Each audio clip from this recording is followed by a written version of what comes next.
Hello ਬੱਚੋ, ਚਲੋ ਅੱਜ ਅਸੀਂ ਕਰਦੇ ਹਾਂ ਕਲਾਸ 10 ਸਾਇੰਸ ਦਾ ਚੈਪਟਰ ਨੰਬਰ 10 ਜਿਹਦਾ ਟਾਈਟਲ ਹੈ ਲਾਈਟ ਰਿਫਲੈਕਸ਼ਨ ਐਂਡ ਰਿਫਰੈਕਸ਼ਨ। ਤੇ ਅੱਜ ਅਸੀਂ ਇਸ ਚੈਪਟਰ ਦਾ 9ਵਾਂ ਪਾਠ ਕਰਨ ਜਾ ਰਹੇ ਹਾਂ। ਪੰਜਾਬੀ 'ਚ ਅਧਿਆਇ 10 ਨੂੰ ਅਸੀਂ ਪ੍ਰਕਾਸ਼ ਪਰਾਵਰਤਨ ਅਤੇ ਅਪਵਰਤਨ ਵੀ ਕਹਿੰਦੇ ਹਾਂ। ਤੇ ਅੱਜ ਇਸ ਚੈਪਟਰ ਦਾ ਇਸ ਅਧਿਆਇ ਦਾ 9ਵਾਂ ਭਾਗ ਅਸੀਂ ਕਰਨਾ ਹੈ, ਜਿਹਦੇ ਵਿੱਚ ਅਸੀਂ ਜਿਹੜੇ ਗੋਲਾਕਾਰ ਲੈਂਸ ਨੇ ਉਹ ਕਿਵੇਂ ਪ੍ਰਤੀਬਿੰਬ ਬਣਾਉਂਦੇ ਨੇ, ਉਹਨਾਂ ਦੀਆਂ ਰੇ ਡਾਇਗਰਾਮਸ ਕਿੱਦਾਂ ਹੁੰਦੀਆਂ ਨੇ, ਉਹ ਡਿਟੇਲ 'ਚ ਡਿਸਕਸ ਕਰਾਂਗੇ। ਤੇ ਆਓ ਫਿਰ ਸ਼ੁਰੂ ਕਰਦੇ ਹਾਂ। ਸਭ ਤੋਂ ਪਹਿਲਾਂ ਤੇ ਆਪਾਂ ਇਹ ਦੇਖਦੇ ਹਾਂ ਵੀ ਕੀ ਪੈਟਰਨ ਹੁੰਦਾ ਹੈ ਲਾਈਟ ਰੇਜ਼ ਦੇ ਰਿਫਰੈਕਟ ਕਰਨ ਦਾ ਇਹਨਾਂ ਲੈਂਸਿਸ ਦੇ ਵਿੱਚੋਂ, ਕਿਉਂਕਿ ਜੇ ਪੈਟਰਨ ਸਮਝ ਆ ਗਏ ਤਾਂ ਅੱਗੋਂ ਰੇ ਡਾਇਗਰਾਮਸ ਤਾਂ ਫਿਰ ਝੱਟ ਹੀ ਸਮਝ ਆ ਜਾਣਗੀਆਂ। ਪਹਿਲਾ ਕੇਸ ਲੈਂਦੇ ਹਾਂ। ਆ ਦੇਖੋ, ਆ ਹੈਗਾ ਇੱਕ ਕਨਵੈਕਸ ਲੈਂਸ, ਆ ਇਹਦਾ ਹੈਗਾ ਪ੍ਰਿੰਸੀਪਲ ਐਕਸਿਸ, ਤੇ ਜੇ ਜਿਹੜੀ ਆ ਰੇ ਆਫ ਲਾਈਟ ਯਾਨੀ ਕਿ ਪ੍ਰਕਾਸ਼ ਦੀ ਕਿਰਨ ਇਹ parallel to the principal axis ਆਵੇ ਤਾਂ ਕਿੱਦਾਂ ਰਿਫਰੈਕਟ ਕਰੂਗੀ? ਇਹ ਫੋਕਸ ਤੋਂ ਨਿਕਲ ਕੇ ਜਾਊਗੀ ਆਫਟਰ ਰਿਫਰੈਕਸ਼ਨ। ਇਸੇ ਤਰ੍ਹਾਂ ਹੀ ਜਿਹੜਾ ਕਨਕੇਵ ਲੈਂਸ ਆ ਯਾਨੀ ਕਿ ਅਵਤਲ ਲੈਂਸ ਆ, ਉਹਦੇ 'ਚ ਕੀ ਆ ਕਿ ਜੇ ਜਿਹੜੀ ਲਾਈਟ ਰੇ ਆ ਉਹ parallel to the principal axis ਆ ਰਹੀ ਹੈ ਤੇ ਉਹਨੇ ਤਾਂ ਡਾਈਵਰਜ ਕਰਨਾ, ਠੀਕ ਹੈ ਨਾ। ਜਦੋਂ ਇਹ ਜਿਹੜੀ ਆਫਟਰ ਰਿਫਰੈਕਸ਼ਨ ਡਾਈਵਰਜ ਹੋਈ ਹੈ ਲਾਈਟ ਰੇ, ਇਹਨੂੰ ਅਸੀਂ ਪਿੱਛੇ ਵੱਲ ਨੂੰ ਡਾਇਰੈਕਟ ਕਰਾਂਗੇ ਆ ਡਾਟਡ ਲਾਈਨਸ ਦੀ ਫਾਰਮ 'ਚ, ਤੇ ਇੱਦਾਂ ਲੱਗੂਗਾ ਵੀ ਇਹ ਫੋਕਸ ਤੋਂ ਨਿਕਲ ਕੇ ਡਾਈਵਰਜ ਹੋ ਰਹੀ ਆ। ਸੋ ਉੱਤਲ ਲੈਂਸ ਦੇ ਕੇਸ ਦੇ ਵਿੱਚ ਜਿਹੜੀ ਪੈਰਲਲ ਰੇ ਆਫ ਲਾਈਟ ਹੈ ਉਹ ਫੋਕਸ ਤੋਂ ਨਿਕਲ ਕੇ ਜਾਂਦੀ ਹੈ, ਤੇ ਅਵਤਲ ਲੈਂਸ ਦੇ ਕੇਸ 'ਚ ਜਿਹੜੀ ਰਿਫਰੈਕਟਡ ਰੇ ਹੈ ਉਹ ਫੋਕਸ ਤੋਂ ਨਿਕਲ ਕੇ ਜਾਂਦੀ ਹੋਈ ਪ੍ਰਤੀਤ ਹੁੰਦੀ ਹੈ ਜੇ ਇਨਸੀਡੈਂਟ ਰੇ ਆਫ ਲਾਈਟ ਜਿਹੜੀ ਆ ਉਹ parallel to the principal axis ਹੋਵੇ, ਦੋਵਾਂ ਕੇਸਾਂ 'ਚ। ਚਲੋ ਇੱਕ ਤਾਂ ਆ ਹੋ ਗਿਆ, ਅਗਲਾ ਕੇਸ ਲੈਂਦੇ ਹਾਂ। ਜੇ ਜਿਹੜੀ ਇਨਸੀਡੈਂਟ ਰੇ ਆਫ ਲਾਈਟ ਹੈ ਉਹ ਫੋਕਸ ਤੋਂ ਨਿਕਲ ਕੇ ਆ ਰਹੀ ਹੋਵੇ, ਫਿਰ ਕਨਵੈਕਸ ਲੈਂਸ ਵਿੱਚ ਉਹ after refraction parallel to the principal axis ਜਾਊਗੀ। ਸੋ ਦੇਖੋ ਹੁਣ ਪਿਛਲੇ ਕੇਸ ਤੋਂ ਬਿਲਕੁਲ ਓਪੋਜ਼ਿਟ ਹੋ ਗਿਆ। ਉੱਥੇ ਕੀ ਸੀ, ਜਿਹੜੀ ਆ ਰਹੀ ਸੀਗੀ ਪ੍ਰਕਾਸ਼ ਦੀ ਕਿਰਨ ਉਹ ਪੈਰਲਲ ਆ ਰਹੀ ਸੀ ਤੇ ਰਿਫਰੈਕਸ਼ਨ ਤੋਂ ਬਾਅਦ ਫੋਕਸ ਤੋਂ ਨਿਕਲ ਕੇ ਜਾ ਰਹੀ ਸੀ। ਹੁਣ ਉਲਟਾ ਹੋ ਗਿਆ, ਆ ਰਹੀ ਆ ਫੋਕਸ ਤੋਂ ਨਿਕਲ ਕੇ ਜਾ ਰਹੀ ਆ parallel to the principal axis. So ਇਹਨੂੰ ਤਾਂ ਯਾਦ ਕਰਨਾ ਫਿਰ ਬਹੁਤ ਸੌਖਾ ਹੋ ਗਿਆ ਨਾ, ਕਿਉਂਕਿ ਦੋਨੋਂ ਕੇਸ ਜਿਹੜੇ ਨੇ ਉਹ ਓਪੋਜ਼ਿਟ ਟੂ ਈਚ ਅਦਰ ਆ। ਸੋ ਉੱਤਲ ਲੈਂਸ ਵਿੱਚ ਤੇ ਆ ਹੋ ਗਿਆ। ਹੁਣ ਅਵਤਲ ਲੈਂਸ 'ਚ ਕੀ ਆ ਵੀ ਇਹਦੇ 'ਚ ਦੇਖੋ ਆ ਇੱਕ ਲਾਈਟ ਰੇ ਆ ਰਹੀ ਆ ਔਰ ਲੱਗਦਾ ਪਿਆ ਵੀ ਇਹ ਫੋਕਸ ਵੱਲ ਨੂੰ ਆ ਰਹੀ ਆ, ਤੇ ਇਹੋ ਜਿਹੀ ਜਿਹੜੀ ਲਾਈਟ ਰੇ ਆ ਇਹ ਜਦੋਂ ਰਿਫਰੈਕਟ ਕਰੂਗੀ ਤਾਂ ਇਹ parallel to the principal axis ਕਰੂਗੀ। ਸੋ ਦੋਵਾਂ ਵਿੱਚ ਸੇਮ ਹੀ ਆ, ਉੱਤਲ ਲੈਂਸ ਤੇ ਅਵਤਲ ਲੈਂਸ ਦੋਵਾਂ 'ਚ ਹੀ ਸੇਮ ਚੱਲ ਰਿਹਾ। ਬਸ ਇਹ ਥੋੜ੍ਹਾ ਜਿਹਾ ਫਰਕ ਪੈ ਜਾਂਦਾ ਵੀ ਜਿਹੜੇ ਕਨਵੈਕਸ ਲੈਂਸ ਹੁੰਦੇ ਨੇ ਉਹ ਕਨਵਰਜਿੰਗ ਹੁੰਦੇ ਨੇ ਤੇ ਇਹ ਜਿਹੜੇ ਕਨਕੇਵ ਲੈਂਸ ਨੇ ਇਹ ਡਾਈਵਰਜਿੰਗ ਆ। ਤੀਜਾ ਕੇਸ ਲੈ ਲੈਂਦੇ ਆ ਵੀ ਜੇ ਲਾਈਟ ਰੇ ਆਪਟੀਕਲ ਸੈਂਟਰ 'ਚੋਂ ਨਿਕਲ ਕੇ ਜਾਵੇ। ਦੇਖੋ ਲੈਂਸ ਦੇ ਬਿਲਕੁਲ ਸੈਂਟਰ 'ਚ ਜਿਹੜਾ ਇੱਕ ਪੁਆਇੰਟ ਉਹ ਹੁੰਦਾ ਉਹਨੂੰ ਅਸੀਂ ਆਪਟੀਕਲ ਸੈਂਟਰ ਕਹਿੰਦੇ ਆ। ਕੋਈ ਵੀ ਲਾਈਟ ਰੇ ਕਿਸੇ ਵੀ ਡਾਇਰੈਕਸ਼ਨ ਦੇ ਵਿੱਚੋਂ ਆਵੇ, ਲੇਕਿਨ ਜੇ ਆਪਟੀਕਲ ਸੈਂਟਰ 'ਚੋਂ ਨਿਕਲ ਕੇ ਜਾਊਗੀ ਤਾਂ ਉਹ ਬਿਨਾਂ ਮੁੜੇ, ਬਿਨਾਂ ਬੈਂਡ ਕੀਤੇ, ਬਿਨਾਂ ਡੇਵੀਏਟ ਕੀਤੇ ਐ ਸੱਚ ਸਿੱਧੀ ਬਾਹਰ ਨਿਕਲ ਜੂਗੀ। ਸੋ ਚਾਹੇ ਆ ਕਨਵੈਕਸ ਲੈਂਸ ਚਾਹੇ ਆ ਕਨਕੇਵ ਲੈਂਸ, ਕੋਈ ਵੀ ਲਾਈਟ ਰੇ ਆਪਟੀਕਲ ਸੈਂਟਰ ਤੋਂ ਜਦੋਂ ਨਿਕਲ ਕੇ ਜਾਂਦੀ ਆ ਵਿਦਆਊਟ ਐਨੀ ਡੇਵੀਏਸ਼ਨ ਨਿਕਲ ਕੇ ਜਾਊਗੀ, ਅਨਡੇਵੀਏਟਡ ਜਾਊਗੀ, ਕਿਸੇ ਤਰ੍ਹਾਂ ਦੀ ਕੋਈ ਬੈਂਡਿੰਗ ਨਹੀਂ ਹੋਊਗੀ। ਸੋ ਆ ਤਿੰਨ ਕੇਸ ਨੇ। ਆ ਤਿੰਨ ਕੇਸ ਜੇ ਤੁਹਾਨੂੰ ਸਮਝ ਆ ਗਈ ਤੇ ਬਸ ਫਿਰ ਰੇ ਡਾਇਗਰਾਮਸ ਤਾਂ ਸਮਝ ਆ ਹੀ ਜਾਣੀਆਂ ਅੱਗੋਂ। ਚਲੋ ਹੁਣ ਆਪਾਂ ਇਹ ਦੇਖਦੇ ਹਾਂ ਵੀ ਜਿਹੜਾ ਕਨਵੈਕਸ ਲੈਂਸ ਹੈ ਜਾਂ ਉੱਤਲ ਲੈਂਸ ਹੈ ਉਹਦੇ 'ਚ ਪ੍ਰਤੀਬਿੰਬ ਕਿੱਦਾਂ ਬਣਦੇ ਆ, ਇਮੇਜ ਫਾਰਮੇਸ਼ਨ ਬਾਈ ਕਨਵੈਕਸ ਲੈਂਸ। ਲੇਕਿਨ ਇਹਦੇ ਜਿਹੜੇ ਕੇਸ ਨੇ ਨਾ ਉਹਨਾਂ ਨੂੰ ਡਿਟੇਲ 'ਚ ਡਿਸਕਸ ਕਰਨ ਤੋਂ ਪਹਿਲਾਂ ਨਾ ਇੱਕ ਤੁਹਾਨੂੰ ਜਰਾ ਕੁ ਚੀਜ਼ ਮੈਂ ਸਮਝਾ ਦਿਆਂ। ਵੈਸੇ ਇਹ ਜਿਹੜਾ ਕੰਸੈਪਟ ਆ ਇਹ ਆਪਾਂ ਪਿਛਲੀ ਵੀਡੀਓ ਆ ਜਿਹੜੀ ਭਾਗ 8 ਦੀ ਵੀਡੀਓ ਇਸ ਚੈਪਟਰ ਦੀ ਉਹਦੇ 'ਚ ਡਿਸਕਸ ਕਰ ਵੀ ਚੁੱਕੇ ਹਾਂ। ਸੋ ਕੀ ਹੁੰਦਾ, ਦੇਖੋ ਆ ਜਿੱਦਾਂ ਲੈਂਸ ਆ ਹੈ ਨਾ, ਇਹਦੇ ਦੋ ਸਫੈਰੀਕਲ ਸਰਫੇਸ ਨੇ, ਯਾਨੀ ਕਿ ਦੋ ਸਫੇਅਰਸ ਤੋਂ ਡਰਾਈਵ ਹੁੰਦੇ ਨੇ। ਦੋ ਸਫੇਅਰ ਹੁੰਦੇ ਆ ਇਹਦਾ ਮਤਲਬ ਕਿ ਦੋ ਸੈਂਟਰ ਆਫ ਕਰਵੇਚਰ ਵੀ ਹੁੰਦੇ ਆ C1 ਤੇ C2, ਤੇ ਦੋ ਫੋਕਸ ਵੀ ਹੁੰਦੇ ਨੇ F1 ਤੇ F2 ਹੈ ਨਾ। ਇਹ ਆਪਾਂ ਪਿਛਲੀ ਵੀਡੀਓ 'ਚ ਕਰ ਚੁੱਕੇ ਹਾਂ। ਜੇ ਲੋੜ ਲੱਗੀ ਤਾਂ ਦੁਬਾਰਾ ਵੀਡੀਓ ਦੇਖ ਲਿਓ ਪਾਰਟ 8 ਵਾਲੀ। ਹੁਣ ਦੂਜੀ ਗੱਲ ਕੀ ਹੈਗੀ ਆ ਕਿ ਆ ਦੇਖੋ ਆ ਜਿਹੜਾ ਡਿਸਟੈਂਸ ਹੈਗਾ focus the from the optical centre, ਠੀਕ ਹੈ, ਆ ਫੋਕਸ F1 ਆ, ਇਹਦੀ ਜਿਹੜਾ ਡਿਸਟੈਂਸ ਹੁੰਦਾ ਆਪਟੀਕਲ ਸੈਂਟਰ ਤੋਂ ਫੋਕਲ ਲੈਂਥ ਹੋ ਗਈ। ਇਸ ਫੋਕਲ ਲੈਂਥ ਨੂੰ ਜੇ ਆਪਾਂ ਡਬਲ ਕਰ ਦਈਏ ਤੇ ਇਹ ਸੈਂਟਰ ਆਫ ਕਰਵੇਚਰ ਦੇ ਉੱਤੇ ਹੀ ਲਾਈ ਕਰਦਾ। ਦੂਜੇ ਸ਼ਬਦਾਂ 'ਚ ਆਪਾਂ ਇਹ ਵੀ ਕਹਿ ਸਕਦੇ ਹਾਂ ਵੀ ਜਿਹੜਾ ਰੇਡੀਅਸ ਆਫ ਕਰਵੇਚਰ ਹੁੰਦਾ ਯਾਨੀ ਕਿ distance of centre of curvature from optical centre, ਉਹਦੇ ਬਿਲਕੁਲ ਵਿਚਕਾਰ ਫੋਕਸ ਜਿਹੜਾ ਨਾ ਲਾਈ ਕਰਦਾ, ਠੀਕ ਹੈ। ਸੋ ਰੇਡੀਅਸ ਆਫ ਕਰਵੇਚਰ ਤੋਂ ਬਿਲਕੁਲ ਹਾਫ ਦੇ ਉੱਤੇ ਫੋਕਸ ਜਿਹੜਾ ਹੁੰਦਾ ਉਹ ਲਾਈ ਕਰਦਾ, ਤੇ ਇਹਦਾ ਜਿਹੜਾ ਫੋਕਲ ਲੈਂਥ ਦਾ ਡਬਲ ਹੋ ਜਾਵੇ ਉਹ ਰੇਡੀਅਸ ਆਫ ਕਰਵੇਚਰ ਹੋ ਜਾਂਦਾ ਹੈ। ਇਸ ਕਰਕੇ ਜਿਹੜਾ ਆ ਇੱਥੇ F1 ਇੱਥੇ ਲਿਖਿਆ ਤੇ ਇਹਦਾ ਡਬਲ ਕਰਤਾ ਤੇ 2F1 ਹੋ ਗਿਆ ਨਾ, ਉਹ C1 ਦੇ ਉੱਤੇ ਲਾਈਕ ਕਰ ਰਿਹਾ। ਸੇਮ ਹੀ ਪੁਆਇੰਟ ਆ, ਜਿਹਨੂੰ C1 ਕਹਿ ਦਿਓ ਜਾਂ ਫਿਰ 2F1 ਕਹਿ ਦਿਓ। ਇਸੇ ਤਰ੍ਹਾਂ ਹੀ ਆ ਦੂਜੇ ਪਾਸੇ ਦੇਖੋ, ਆ ਆਪਟੀਕਲ ਸੈਂਟਰ ਆ ਦੂਜਾ ਫੋਕਸ F2 ਆ, ਠੀਕ ਹੈ। ਇਹਨੂੰ ਡਬਲ ਕਰ ਦਿਓ 2F2 ਹੋ ਗਿਆ, ਠੀਕ ਹੈ। ਆ ਪੁਆਇੰਟ 2F2 ਹੋ ਗਿਆ, ਇਹੋ ਪੁਆਇੰਟ ਤਾਂ C2 ਆ, ਯਾਨੀ ਕਿ ਸੈਕਿੰਡ ਕਰਵੇਚਰ ਆ, ਠੀਕ ਹੈ। ਸੋ ਆ ਪੁਆਇੰਟਸ ਜਿਹੜੇ ਨੇ ਇਹ ਹੁਣ ਤੁਸੀਂ ਧਿਆਨ 'ਚ ਰੱਖਣੇ, ਠੀਕ ਹੈ। M ਤੇ N ਅਪਰਚਰ ਹੋ ਗਿਆ ਲੈਂਸ ਦਾ। ਸੋ ਬਾਕੀ ਕੋਈ ਨਵੀਂ ਚੀਜ਼ ਨਹੀਂ ਹੈਗੀ। ਚਲੋ ਹੁਣ ਆਪਾਂ ਸਟਾਰਟ ਕਰਦੇ ਹਾਂ ਵੀ ਇਮੇਜ ਫਾਰਮੇਸ਼ਨ ਜਾਂ ਪ੍ਰਤੀਬਿੰਬ ਜਿਹੜਾ ਉਹ ਉੱਤਲ ਲੈਂਸ ਦੇ ਕੇਸ ਦੇ ਵਿੱਚ ਕਿੱਦਾਂ ਦੇ ਬਣਦੇ ਆ। ਜੇ ਆਬਜੈਕਟ ਇਨਫਿਨਿਟੀ ਤੇ ਆ ਤੇ ਉਹਦੇ ਤੋਂ ਦੇਖੋ ਆ ਕਿੰਨੀਆਂ ਸਾਰੀਆਂ ਲਾਈਟ ਰੇਜ਼ ਜਿਹੜੀਆਂ ਨੇ, ਯਾਨੀ ਕਿ ਬੀਮ ਆਫ ਲਾਈਟ ਆ ਰਹੀ ਆ। ਇਹ ਸਾਰੀਆਂ ਲਾਈਟ ਰੇਜ਼ ਕਨਵੈਕਸ ਲੈਂਸ ਜਿਹੜਾ ਹੁੰਦਾ ਇਹ ਕਨਵਰਜ ਕਰਦਾ, ਇਸੇ ਕਰਕੇ ਤੈਨੂੰ ਅਸੀਂ ਕਨਵਰਜਿੰਗ ਲੈਂਸ ਕਹਿੰਦੇ ਆ। ਸੋ ਇਹ ਸਾਰੀਆਂ ਲਾਈਟ ਰੇਜ਼ ਇੱਕ ਪੁਆਇੰਟ ਦੇ ਉੱਤੇ ਆ ਕੇ ਮਿਲਦੀਆਂ, ਕਿਤੇ ਫੋਕਸ ਦੇ ਉੱਤੇ ਆ ਕੇ ਮਿਲਦੀਆਂ, ਇਸ ਕਰਕੇ ਇਮੇਜ ਵੀ ਫੋਕਸ ਦੇ ਉੱਤੇ ਹੀ ਬਣੂਗੀ ਔਰ ਪੁਆਇੰਟ ਇਮੇਜ ਬਣੂਗੀ। ਇੰਨੀ ਛੋਟੀ ਜਿੰਨਾ ਕੁ ਪੁਆਇੰਟ ਹੁੰਦਾ ਇੰਨੀ ਛੋਟੀ ਇਮੇਜ ਬਣੂਗੀ। ਲੇਕਿਨ ਆਬਜੈਕਟ ਇਸ ਸਾਈਡ ਤੇ ਆ ਤੇ ਇਮੇਜ ਦੂਜੀ ਸਾਈਡ ਤੇ ਬਣੂਗੀ, ਇਹਦਾ ਮਤਲਬ ਕਿ ਰੀਅਲ ਇਮੇਜ ਬਣੂਗੀ। ਸੋ ਕਨਵੈਕਸ ਲੈਂਸ ਵਿੱਚ ਨਾ ਆਪਾਂ ਟੋਟਲ 6 ਕੇਸ ਕਰਨੇ ਆ ਇਮੇਜ ਫਾਰਮੇਸ਼ਨ ਦੇ, ਤੇ ਉਹਨਾਂ 6 ਦੇ ਵਿੱਚੋਂ 5 ਦੇ ਵਿੱਚ ਸੇਮ ਹੀ ਕੰਡੀਸ਼ਨ ਰਹਿਣੀ ਆ ਵੀ ਰੀਅਲ ਐਂਡ ਇਨਵਰਟਿਡ ਇਮੇਜ ਬਣੂਗੀ। ਸਿਰਫ ਅਖੀਰ ਵਾਲਾ ਜਿਹੜਾ ਹੈਗਾ 6ਵਾਂ ਕੇਸ, ਉਹਦੇ 'ਚ ਇਮੇਜ ਜਿਹੜੀ ਵਰਚੁਅਲ ਤੇ ਇਰੈਕਟ ਬਣਦੀ ਆ। ਸੋ ਇੱਦਾਂ ਤੁਹਾਨੂੰ ਯਾਦ ਕਰਨਾ ਸੌਖਾ ਹੋ ਜੂ, ਠੀਕ ਹੈ। ਸੋ ਕੀ ਹੁੰਦਾ ਪਿਆ, ਆਬਜੈਕਟ ਇਨਫਿਨਿਟੀ ਤੇ ਆ, ਇਮੇਜ ਫੋਕਸ ਤੇ ਬਣਦੀ ਪਈ ਆ, ਪੁਆਇੰਟ ਸਾਈਜ਼ਡ ਤੇ ਡਿਮਿਨਿਸ਼ਡ, ਰੀਅਲ ਐਂਡ ਇਨਵਰਟਿਡ। ਦੂਜਾ ਕੇਸ ਲੈ ਲੈਂਦੇ ਆ ਵੀ ਜੇ ਜਿਹੜਾ ਆਬਜੈਕਟ ਹੈਗਾ ਹੁਣ ਇਨਫਿਨਿਟੀ ਤੇ ਨਹੀਂ ਹੈਗਾ, ਹੁਣ ਉਰਾ ਆ ਗਿਆ, ਕਿੱਥੇ ਆ ਗਿਆ, ਬਿਯੋਂਡ 2F1 ਆ ਗਿਆ। ਫਿਰ ਇਮੇਜ ਕਿੱਦਾਂ ਬਣੂਗੀ। ਹੁਣ ਦੇਖੋ ਆ A ਪੁਆਇੰਟ ਤੋਂ ਇੱਕ ਰੇ ਆਫ ਲਾਈਟ ਜਿਹੜੀ ਆ ਇਨਸੀਡੈਂਟ ਹੋਈ ਲੈਂਸ ਤੇ। ਹੁਣ ਇਹ ਜਿਹੜੀ ਰੇ ਆਫ ਲਾਈਟ ਆ ਇਹ parallel to the principal axis ਜਾ ਰਹੀ ਹੈ, ਤੇ ਆਪਾਂ ਹੁਣੇ ਡਿਸਕਸ ਕਰਕੇ ਹਟੇ ਆ ਜੇ ਜਿਹੜੀ ਰੇ ਆਫ ਲਾਈਟ ਆ ਉਹ parallel to the principal axis ਜਾਵੇ ਤਾਂ ਫਿਰ ਰਿਫਰੈਕਟ ਹੋ ਕੇ ਫੋਕਸ ਤੋਂ ਲੰਘ ਕੇ ਜਾਂਦੀ ਆ। ਸੋ ਇਹ ਦੇਖੋ ਆ ਫੋਕਸ ਤੋਂ ਲੰਘ ਕੇ ਜਾ ਰਹੀ ਆ। ਦੂਜੀ ਲਾਈਟ ਰੇ ਆਪਟੀਕਲ ਸੈਂਟਰ ਚੋਂ ਨਿਕਲ ਕੇ ਜਾ ਰਹੀ ਹੈ, ਤੇ ਇਹਦਾ ਵੀ ਆਪਾਂ ਹੁਣੇ ਹੀ ਡਿਸਕਸ ਕੀਤਾ ਸੀਗਾ ਵੀ ਜਦੋਂ ਵੀ ਕੋਈ ਆਪਟੀਕਲ ਸੈਂਟਰ ਚੋਂ ਰੇ ਆਫ ਲਾਈਟ ਲੰਘ ਕੇ ਜਾਵੇ ਤੇ ਉਹ ਕਿਤੇ ਵੀ ਬੈਂਡ ਨਹੀਂ ਕਰਦੀ, ਉਹ ਐਸ ਸੱਚ ਸਿੱਧੀ ਬਾਹਰ ਨਿਕਲ ਜਾਂਦੀ, ਭਾਵੇਂ ਜਿਹੜੇ ਮਰਜ਼ੀ ਐਂਗਲ ਤੋਂ ਆ ਰਹੀ ਹੋਵੇ। ਸੋ ਜਿੱਥੇ ਆ ਦੋਨੋਂ ਰਿਫਰੈਕਟਿਡ ਰੇਜ਼ ਆਫ ਲਾਈਟ ਮਿਲਣਗੀਆਂ ਉੱਥੇ ਇਮੇਜ ਬਣੂਗੀ।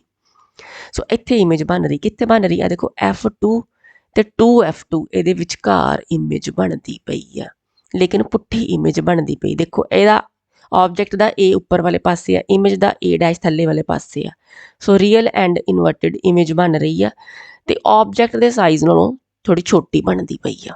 ਸੋ ਆ ਦੋਵੇਂ ਕੇਸਾਂ ਨੂੰ ਅਸੀਂ ਹੁਣ ਜਰਾ ਸਮਰਾਈਜ਼ ਕਰ ਲੈਂਦੇ ਆ। ਜੇ ਆਬਜੈਕਟ ਇਨਫਿਨਿਟੀ ਤੇ ਹੋਵੇ ਤੇ ਇਮੇਜ ਕਿੱਥੇ ਬਣਦੀ ਆ, F2 ਤੇ ਬਣਦੀ ਆ, ਠੀਕ ਹੈ, ਯਾਨੀ ਕਿ ਦੂਜੀ ਸਾਈਡ ਤੇ ਬਣਦੀ ਆ ਲੈਂਸ ਦੇ। Highly diminished, point sized, real and inverted ਤੇ ਚਲੋ ਖੈਰ 5 ਕੇਸਾਂ ਦਾ ਇਦਾਂ ਹੀ ਰਹਿਣਾ। ਜੇ ਜਿਹੜਾ ਆਬਜੈਕਟ ਹੈ ਬਿਯੋਂਡ 2F1 ਤੇ ਇਮੇਜ ਕਿੱਥੇ ਬਣੂਗੀ, F2 ਤੇ 2F2 ਦੇ ਵਿਚਕਾਰ ਬਣੂਗੀ। ਆ ਦੇਖੋ ਆ ਹੈਗਾ F2, ਆ ਹੈਗਾ 2F2, ਇਹਨਾਂ ਦੋਵਾਂ ਦੇ ਵਿਚਕਾਰ ਬਣ ਰਹੀ ਆ। ਆਬਜੈਕਟ ਤੋਂ ਛੋਟੀ ਬਣਦੀ ਪਈ ਆ, ਡਿਮਿਨਿਸ਼ਡ ਹੋ ਗਈ, ਰੀਅਲ ਐਂਡ ਇਨਵਰਟਿਡ ਬਣਦੀ ਆ। ਅਗਲਾ ਕੇਸ ਲੈਂਦੇ ਆ, ਜੇ ਜਿਹੜਾ ਆਬਜੈਕਟ ਹੈ 2F1 ਦੇ ਉੱਤੇ ਹੀ ਪਿਆ ਹੋਵੇ ਫਿਰ। ਸੋ ਡਬਲ ਦਾ ਫੋਕਲ ਲੈਂਥ ਦੇ ਉੱਤੇ, ਯਾਨੀ ਕਿ ਸੈਂਟਰ ਆਫ ਕਰਵੇਚਰ 1 ਆ ਜਿਹੜਾ, ਉਹਦੇ ਉੱਤੇ ਆਬਜੈਕਟ ਪਿਆ। ਤੇ ਇਹ ਬੜਾ ਸੌਖਾ ਜਿਹਾ ਕੇਸ ਆ। ਇਹਦੇ 'ਚ ਕੀ ਹੁੰਦਾ ਵੀ ਜੇ ਆਬਜੈਕਟ ਜਿਹੜਾ ਹੈਗਾ ਉਹ 2F1 ਤੇ ਹੋਵੇ ਤਾਂ ਇਮੇਜ 2F2 ਤੇ ਬਣਦੀ। ਕਿੱਦਾਂ, ਆ ਦੇਖੋ ਆ ਇੱਕ incident ray parallel to the principal axis ਗਈ ਤੇ ਇਹਨੇ ਤੇ ਫੋਕਸ ਤੋਂ ਲੰਘ ਕੇ ਜਾਣਾ ਰਿਫਰੈਕਟ ਹੋ ਕੇ, ਤੇ ਆਪਟੀਕਲ ਸੈਂਟਰ ਤੋਂ ਐਸਾ ਚ ਲਾਈਟ ਰੇ ਜਾਂਦੀ ਆ, ਜਿੱਥੇ ਆ ਦੋਨੋਂ ਰੇਜ਼ ਮਿਲਦੀਆਂ ਉੱਥੇ ਇਮੇਜ ਬਣਦੀ ਆ। ਇਮੇਜ ਕਿੱਥੇ ਬਣਦੀ ਪਈ, 2F2 ਤੇ ਬਣਦੀ ਪਈ। ਸੋ ਜੇ ਆਬਜੈਕਟ 2F1 ਤੇ ਆ ਤੇ ਇਮੇਜ 2F2 ਤੇ ਆ, ਲੇਕਿਨ ਪੁੱਠੀ ਆ, ਠੀਕ ਹੈ, ਰੀਅਲ ਐਂਡ ਇਨਵਰਟਿਡ। ਸਾਈਜ਼ ਦੇਖੋ ਸੇਮ ਆ, ਠੀਕ ਹੈ ਨਾ, ਜਿੰਨਾ ਆਬਜੈਕਟ ਦਾ ਸਾਈਜ਼ ਆ ਉਨਾ ਹੀ ਇਮੇਜ ਦਾ ਸਾਈਜ਼ ਆ, ਸਾਈਜ਼ ਸੇਮ ਰਹਿਣਾ। ਚੌਥਾ ਕੇਸ ਕਰਦੇ ਆ, ਜੇ ਜਿਹੜਾ ਆਬਜੈਕਟ ਆ ਉਹ 2F1 ਤੇ F1 ਇਹਦੇ ਵਿਚਕਾਰ ਕਿਤੇ ਪਿਆ ਹੋਵੇ ਫਿਰ। ਹੁਣ ਇਹਦੇ ਤੋਂ ਵੀ ਦੇਖੋ ਆ ਰੇ ਆਫ ਲਾਈਟ ਜਿਹੜੀ ਆ parallel to the principal axis ਗਈ, ਇਹ ਫੋਕਸ ਚੋਂ ਨਿਕਲ ਕੇ ਰਿਫਰੈਕਟ ਕੀਤੀ। ਦੂਜੀ ਜਿਹੜੀ ਆ ਦੇਖੋ ਆਪਟੀਕਲ ਸੈਂਟਰ ਤੋਂ ਇਦਾਂ ਹੀ ਨਿਕਲ ਕੇ ਚਲੀ ਗਈ ਅਨਡੇਵੀਏਟਿਡ। ਇਹ ਜਿੱਥੇ ਮਿਲੀਆਂ ਉੱਥੇ ਇਮੇਜ ਬਣੀ। ਕਿੱਥੇ ਬਣੀ ਆ ਇਮੇਜ, ਬਿਯੋਂਡ 2F2 ਬਣੀ ਆ, ਠੀਕ ਹੈ। ਲੇਕਿਨ ਦੇਖੋ ਕਿੱਡੀ ਵੱਡੀ ਬਣੀ ਆ as compare to the size of object. Image ਦਾ ਸਾਈਜ਼ काफ़ी वड्डा, सो वड्डा प्रतिबिंब इत्थे बनदा लेकिन पुट्ठा बनदा। सो रीयल एंड इनवर्टिड इमेज बन रही है। सो इन्हां दोवां केसां नूं भी फटाफट आपां समराइज़ कर लैंदे आ। जे ऑब्जेक्ट 2F1 ते होवे ते इमेज 2F2 ते बनदी है, सेम साइज़ दी बनदी है, रियल एंड इनवर्टिड बनदी है। जे object between F1 and 2F1 होवे, ठीक है, आ F1 आ 2F1 इहदे विचकार अगर ऑब्जेक्ट आ तां इमेज कित्थे बननी आ, बियॉन्ड 2F2, ठीक है, बियॉन्ड 2F2 इत्थे बनदी पई आ, काफ़ी वड्डी बनदी पई आ, रियल एंड इनवर्टिड बनदी आ। पंजवा केस भी देख लैंदे आ, जे जिहड़ा ऑब्जेक्ट है वो फोकस दे उत्ते ही पिया होवे, आ देखो F1 फोकस है, इहदे उत्ते ही ऑब्जेक्ट पिया। हुण इहदे च की होऊगा, देखो आ एक इंसीडेंट रे ऑफ लाइट गई आ parallel to the principal axis, इहने तो हुण फोकस तो निकल के जाना आफ्टर रिफ्रैक्शन। ते जिहड़ी दूजी लाइट रे ऑप्टिकल सेंटर तो ये तो अनडेविएटेड इत्थों निकल के चली गई। हुण देखो लागे किते तो मिलदियां नहीं पईयां, किते इनफिनिटी ते जाके मिलणगियां, ते जिथे जाके मिलणगियां उत्थे इमेज बनूगी, ते इहदा मतलब कि इमेज बहुत वड्डी बनूगी।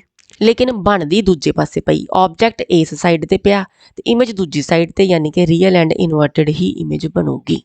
सो इत्थों तक जिहड़े 5 केस ने इन्हां च तां सारियां च रियल एंड इनवर्टिड इमेज ही बनदी आ।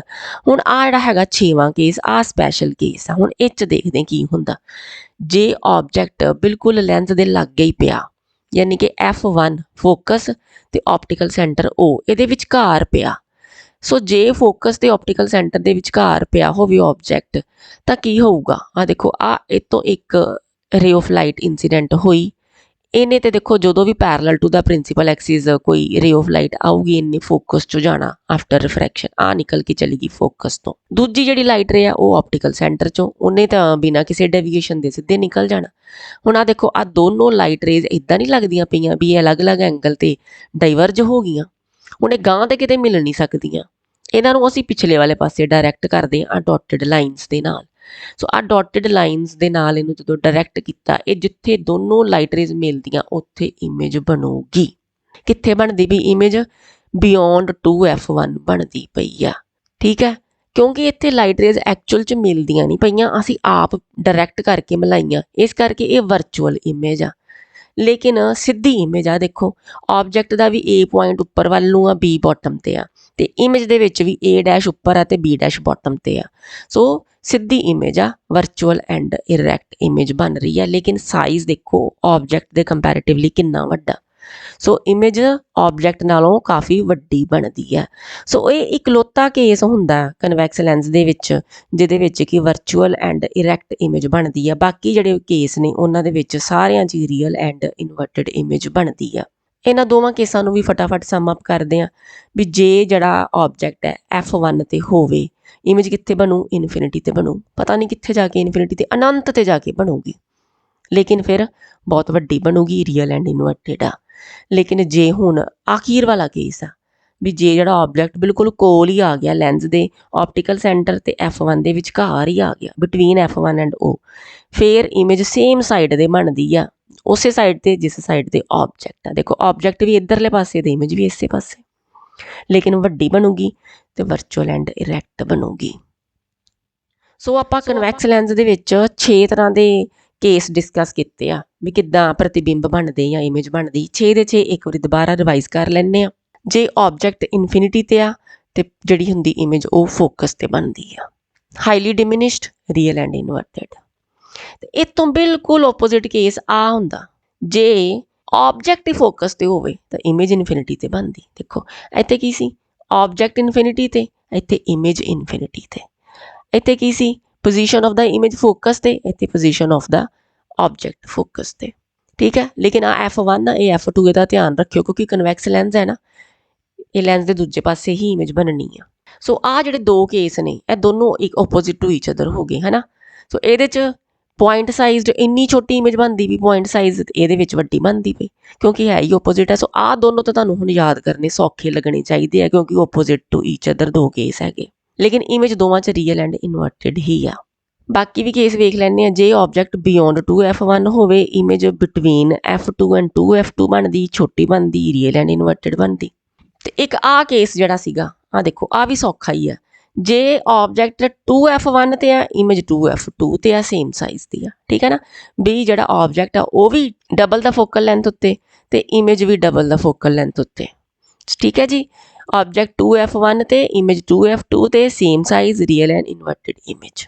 ਇੱਕ ਹੋਰ ਕੇਸ ਸੀਗਾ ਬਿਟਵੀਨ f1 ਤੇ 2f1 ਹੋਵੇ ਅਗਰ ਆਬਜੈਕਟ ਤੇ ਇਮੇਜ ਕਿੱਥੇ ਬਣੂਗੀ ਬਿਯੋਂਡ 2f2 ਲੇਕਿਨ ਵੱਡੀ ਬਣੂਗੀ ਰੀਅਲ ਐਂਡ ਇਨਵਰਟਿਡ ਬਣੂਗੀ। ਆ ਤੇ ਹੋ ਗਏ 5 ਕੇਸ ਜਿਨ੍ਹਾਂ 'ਚ ਸਾਰਿਆਂ 'ਚ ਰੀਅਲ ਐਂਡ ਇਨਵਰਟਿਡ ਇਮੇਜ ਹੀ ਬਣਦੀ ਆ। ਆ ਜਿਹੜਾ ਹੈਗਾ 6ਵਾਂ ਕੇਸ ਇਹ ਸਪੈਸ਼ਲ ਆ। ਇਹਦੇ 'ਚ ਕੀ ਆ ਵੀ ਬਹੁਤ ਲਾਗੇ ਆ ਗਿਆ ਹੁਣ ਆਬਜੈਕਟ ਕਿੱਥੇ ਆ ਗਿਆ ਆਪਟੀਕਲ ਸੈਂਟਰ ਤੇ f1 ਦੇ ਲਾਗੇ ਆ ਗਿਆ। ਇਸ ਵਿੱਚ ਜਿਹੜਾ ਇਮੇਜ ਆ ਜਿਹੜਾ ਪ੍ਰਤੀਬਿੰਬ ਆ ਉਹ ਸੇਮ ਸਾਈਡ ਦੇ ਬਣਦਾ ਜਿਸ ਸਾਈਡ ਤੇ ਆਬਜੈਕਟ ਹੁੰਦਾ।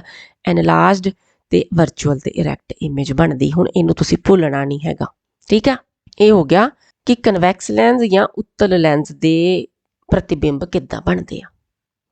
ਅੱਗੋਂ ਹੁਣ ਕਰਦੇ ਆ ਇਮੇਜ ਫਾਰਮੇਸ਼ਨ ਬਾਏ ਕਨਕੇਵ ਲੈਂਸ ਯਾਨੀ ਕਿ ਅਵਤਲ ਲੈਂਸ ਜਿਹੜੇ ਹੁੰਦੇ ਉਹ ਕਿੱਦਾਂ ਇਮੇਜ ਬਣਾਉਂਦੇ। ਬਸ ਇਹਦੇ 'ਚ 2 ਹੀ ਕੇਸ ਨੇ, ਸੌਖੇ ਹੀ ਨੇ।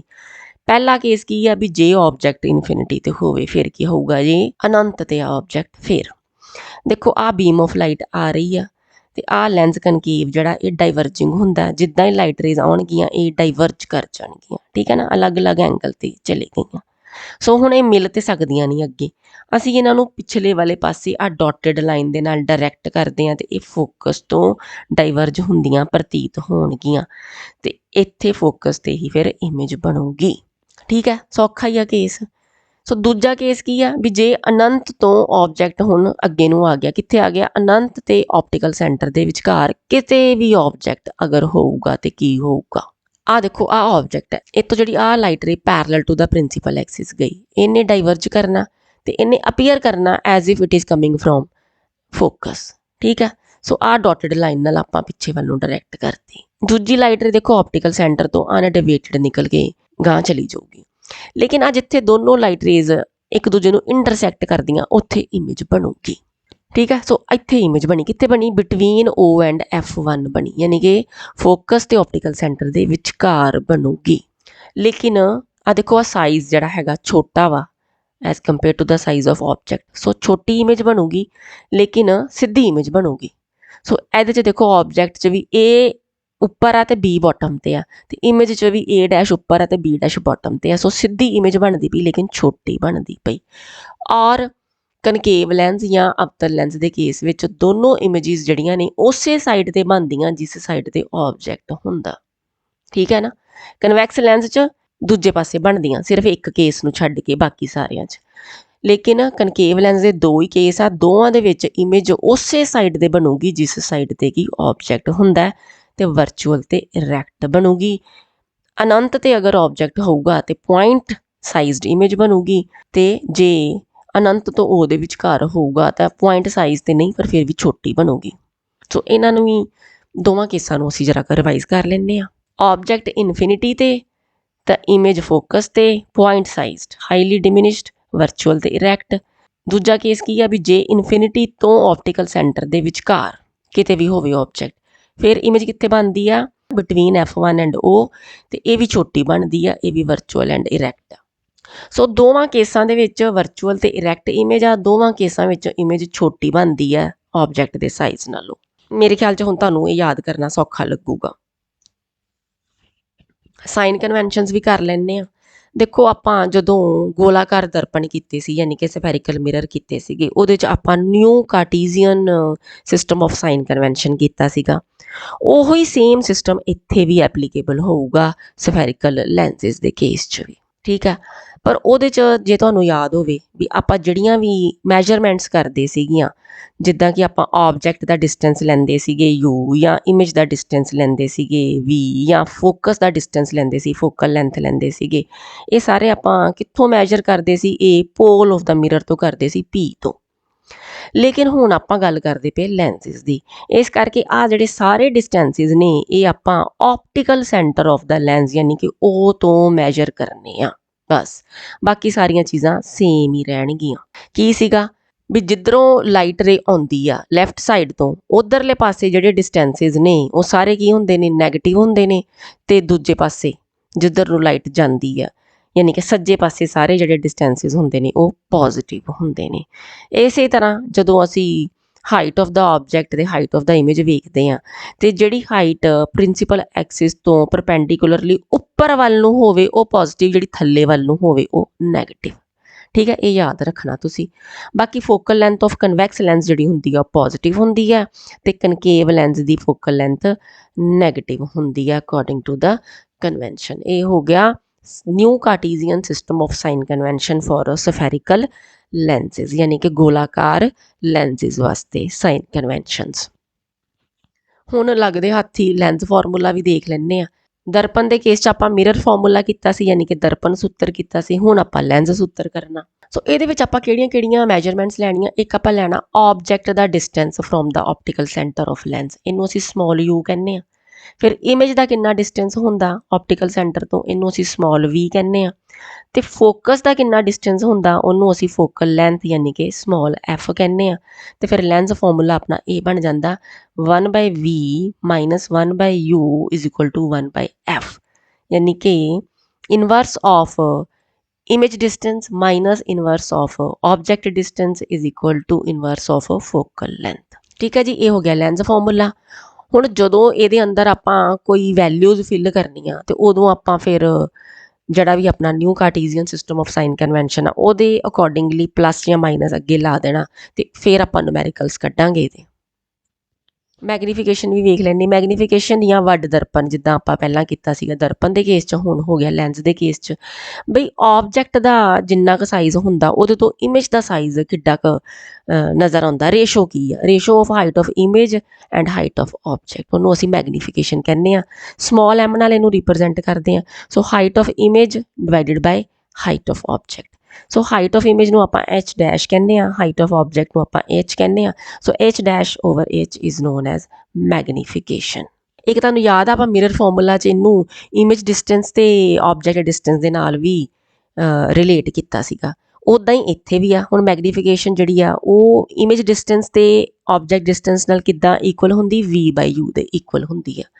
ਅਗਰ ਤੁਹਾਨੂੰ ਯਾਦ ਹੋਵੇ ਤੇ ਮਿਰਰ ਫਾਰਮੂਲੇ 'ਚ -v/u ਆਉਂਦਾ ਸੀਗਾ, m = -v/u, ਲੇਕਿਨ ਇੱਥੇ ਲੈਂਸ ਦੇ ਕੇਸ 'ਚ ਕੀ ਆ ਰਿਹਾ, ਮੈਗਨੀਫਿਕੇਸ਼ਨ v/u ਦੇ ਬਰਾਬਰ ਹੁੰਦੀ ਆ।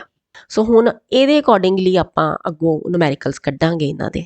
ਸੋ ਇਹ ਹੋ ਗਿਆ ਜੀ ਹੁਣ 9th ਪਾਰਟ ਆਫ ਚੈਪਟਰ 10। ਜਿਹੜਾ ਹੁਣ 10ਵਾਂ ਪਾਰਟ ਹੈਗਾ ਉਹਦੇ ਵਿੱਚ ਆਪਾਂ ਆ ਜਿਹੜੇ ਸਫੈਰਿਕਲ ਲੈਂਸ ਨੇ ਜਾਂ ਜਿਹੜੇ ਗੋਲਾਕਾਰ ਲੈਂਸ ਨੇ ਇਹਨਾਂ ਦੇ ਪਾਵਰ ਦੇ ਬਾਰੇ ਡਿਸਕਸ ਕਰਾਂਗੇ ਤੇ ਇਹਨਾਂ ਦੇ ਯੂਜ਼ਸ ਦੇ ਬਾਰੇ ਵੀ ਡਿਸਕਸ ਕਰਾਂਗੇ। ਤੇ ਨਾਲੇ ਤੁਹਾਨੂੰ ਮੈਂ ਯਾਦ ਕਰਾ ਦਿਆਂ ਵੀ ਜੇ ਤੁਹਾਨੂੰ ਇਹ ਜਿਹੜੀ ਵੀਡੀਓ ਹੈ ਉਹ ਯੂਜ਼ਫੁਲ ਲੱਗੇ ਤਾਂ ਆਪਣੇ ਫਰੈਂਡਸ ਨਾਲ ਸ਼ੇਅਰ ਕਰਨਾ ਨਾ ਭੁੱਲਣਾ। ਤੇ ਬਾਕੀ ਜਿਹੜੀਆਂ ਵੀ ਵੀਡੀਓਜ਼ ਇਸ ਚੈਪਟਰ ਦੀਆਂ ਹੈਗੀਆਂ ਸਾਰੀਆਂ ਦੇ ਲਿੰਕਸ ਤੁਹਾਨੂੰ ਡਿਸਕ੍ਰਿਪਸ਼ਨ ਬਾਕਸ 'ਚ ਮਿਲ ਜਾਣਗੇ। ਵੈਸੇ ਪਲੇਲਿਸਟ ਵੀ ਤੁਹਾਨੂੰ ਮਿਲ ਜਾਊਗੀ। ਸੋ ਤੁਸੀਂ ਆਪਣੇ ਕਨਵੀਨੀਅੰਸ ਦੇ ਅਕੋਰਡਿੰਗਲੀ ਜਿਹੜੀ ਵੀ ਵੀਡੀਓ ਦੇਖਣਾ ਚਾਹੋ ਦੇਖ ਸਕਦੇ ਹੋ। ਸੋ ਇਸ ਵੀਡੀਓ ਲਈ ਇੰਨਾ ਹੀ। ਮਿਲਾਂਗੇ ਅਗਲੀ ਵੀਡੀਓ 'ਚ ਅਗਲੇ ਟੌਪਿਕ ਦੇ ਨਾਲ। Thank you so much for watching.